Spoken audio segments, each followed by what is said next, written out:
Hi everyone, today I'll be talking about a similar injury to last week's in terms of the structures involved. So today I'll be talking about snapping hip syndrome. There are three types of this injury. You have internal, external and intra-articular. But we'll be focusing on external snapping hip syndrome as that's the most common.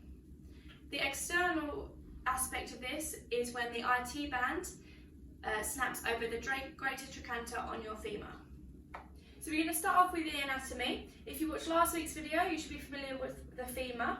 So this is the femur, it's your thigh bone, okay?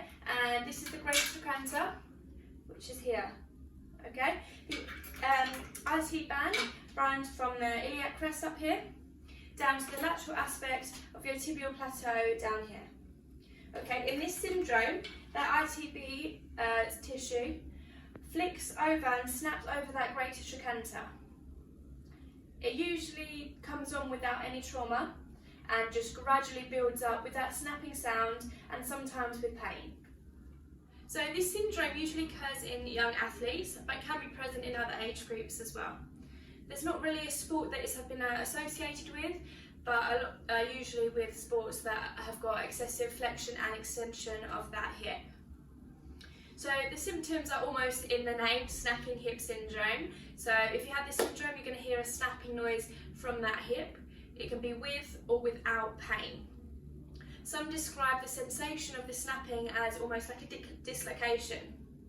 The treatment of this syndrome includes stretching of the ITB and the glute muscles, as well as strengthening these areas. So carry on watching and I'll talk through the different stretches and exercises that you can do to help. This is a brilliant exercise to help work those glute muscles. Wrap a resistance band around your foot and onto a weight rack or a table or anything solid, and slowly separate your legs and bring them back together. This is similar to the last exercise and also works your glutes. Wrap the resistance band around your foot and something solid. Slowly push back with your leg and return back to the starting position. Roll back and push through your heels and your legs to stand. To make it more difficult, try it on one foot.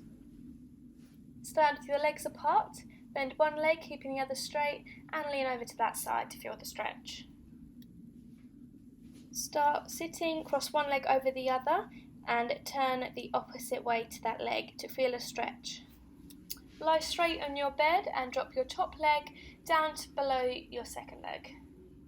Thanks for watching everyone. I hope I've answered some questions with why your hip is snapping. Have a go through the exercise and let us know if they're helpful, and watch out for our next video next week.